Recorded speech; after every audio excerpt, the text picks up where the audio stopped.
मैं तो यहाँ स्थानापन्न के लिए आया हूँ, लेकिन मैं बड़ा खुश हूँ कि ये मौका मिला। बातें बहुत हैं करने को, सामाजिक ही से ही शुरू करूँ। ये बद्री ने शुरू में ही कहा था कि ये अपनी पत्रिका कुछ इस तरह से निकालना चाहते हैं कि आम बोलचाल की भाषा भी उस शोध पत्रिका में आए। अब शोध पत्रिका और आम बोलचाल की भाषा में एक अजीब बैर चला आ रहा है।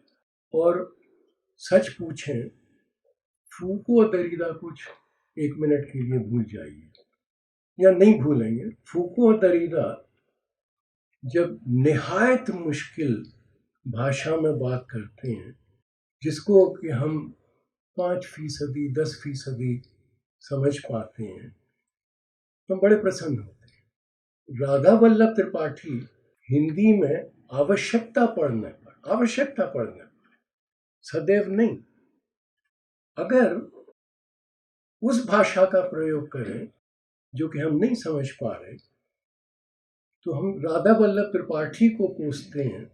भाई अपने को कोसो कि अपनी ही भाषा नहीं जानते और कोस रहे हो उसको जो कि अपनी भाषा जानता है, और आवश्यकतानुसार जब कठिन शब्दों का प्रयोग अनिवार्य हो जाता है, केवल तब करता है, वरना नहीं करता। और इसी अंक में, प्रवेशांक में, राधा वल्लभ जी का गोपीनाथ कविराज पर जो लेख है, आप देख सकते हैं कि उसके दो हिस्से, एक बिल्कुल बोलचाल की भाषा में लिखा गया है और दूसरा बड़ा पारिभाषिक हिंदी में, जो और कोई तरीका ही नहीं है।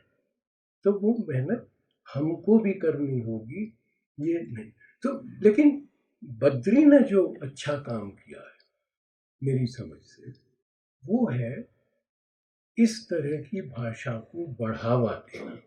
हमारे यहाँ शोध की बात होती है और जब आत्म वृत्तांत आ जाता है तो लोगों को बड़ी परेशानी हो। अंग्रेजी में सॉलिप्सिज्म की बड़ी बात हुई, सॉलिप्सिज्म के बड़े खतरे हुए, लेकिन सॉलिप्सिज्म के जो लाभ हैं उन पर भी हमें सोचना होगा।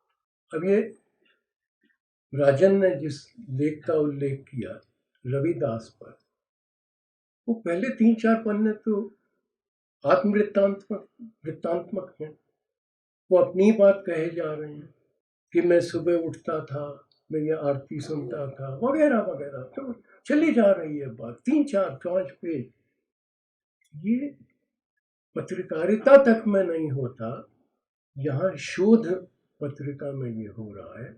मुझे ये बहुत ही अच्छा लगा, क्योंकि जब तक आप अपने को उसमें नहीं डालेंगे, ये जो ऑब्जेक्टिविटी का हवा, बहुत बड़ी बात है भाई। ऑब्जेक्टिविटी संभव ही नहीं है, आवश्यक है, उसकी सीमाएं होती। तो ये आपको एहसास होना चाहिए कि जरूरी है, लेकिन इसकी अपनी सीमाएं, और अंदर से जो ज्ञान उत्पन्न होता है, जो स्फूर्ति मिलती है, जो नए दृष्टिकोण मिलते हैं, अगर उनका हम बहिष्कार कर देंगे शोध से, तो बच क्या जाएगा। तो मुझे ये बात भी बहुत अच्छी लगी इस प्रवेशांक में, और मैं आशा करूंगा, आप सब भी यही आशा करेंगे कि ये बात बनाए रखी जाए। अब देखिए, राजन मराठी भाषी हैं और इतनी सुंदर हिंदी में बोल रहे। कटीमणि जी कन्नड़ भाषी हैं, तो कैसी सुंदर हिंदी बोल गए। मैं गुजरात में बहुत दिन रहा हूँ, और जब मैं गुजरातियों को हिंदी बोलते सुनता हूँ तो मुग्ध हो जाता हूँ। भाई गांधी की हिंदी, मुझे नहीं लगता ऐसी हिंदी आज तक किसी हिंदी भाषी ने लिखी या बोली है। मैं लिखी और बोली दोनों पर जोर इसलिए दे रहा हूँ कि हमारी लिखने की भाषा एक होती है, बोलने की भाषा बिल्कुल दूसरी होती है। गांधी के यहाँ ये द्वैत समाप्त हो जाता है, और जब वो द्वैत समाप्त होता है बोले और लिखे का, तो उसमें कहीं कोई घाटा नहीं होता है, वृद्धि होती है। तो शोधकर्ता भी अगर ये समझ सके कि बोलचाल की भाषा दुश्मन नहीं है शोध की, तो वो बहुत हितकारी हम सबके लिए होगा। देखिए, आशीष यहाँ बैठे हुए हैं, और आशीष तो सच पूछिए तो एक तरह से पहले व्यक्ति हैं आधुनिक भारतीय समाजशास्त्र लेखन में जिन्होंने कि ये समझाने की कोशिश की। आज आशीष के बहुत नाम लेवा हैं। आशीष खुद ये बात नहीं भूले होंगे। मैं आप सबको याद दिला देना चाहता हूँ कि एक वक्त था, और बहुत पहले वक्त नहीं था, मुश्किल से 40-45 साल पहले की बात कर रहा हूँ, 30 साल पहले की भी बात कर रहा हूँ, जब आशीष नंदी दकियानूसी माने जाते थे। इनको तो संप्रदायवादी भी कहा गया। तब आशीष की बात समझ में नहीं आती थी लोगों को। विज्ञान का ऐसा दबदबा था, विज्ञान का दबदबा विज्ञान के एक विशेष रूप का, कि आप उसी को विज्ञान माने हुए थे। आशीष ने उसके विरोध में जब बात की तो दकियानूसी हो गए, पुरातन पंथी हो गए। आज हमारी समझ में आ रही है कि आशीष का क्या योगदान रहा है हमारे ज्ञान के क्षेत्र में। तो हम बड़े खुशकिस्मत हैं कि बद्री भी हैं, आशीष भी हैं। बिल्कुल ही नई पीढ़ी, बद्री ने 3 पीढ़ियों की बात की है। ये 3 पीढ़ियों को एक साथ ले आना, भाई वो चौधरी ऊंट वाली, वहाँ मनीषा चौधरी भी हैं और राधा वल्लभ त्रिपाठी भी हैं, सबको एक साथ ले आना, ये बहुत ही बढ़िया काम है। और बिल्कुल आखिर में, देखिए बहुत बात है कहने को, लेकिन बिल्कुल आखिर में मैं अपना अचरज व्यक्त करना चाहता हूँ, और वो अचरज ये है कि अंग्रेजी का ऐसा दबदबा है क्यों। मैंने अपनी जिंदगी के 40 साल नष्ट कर दिए अंग्रेजी में लिखने, 40 साल पूरे।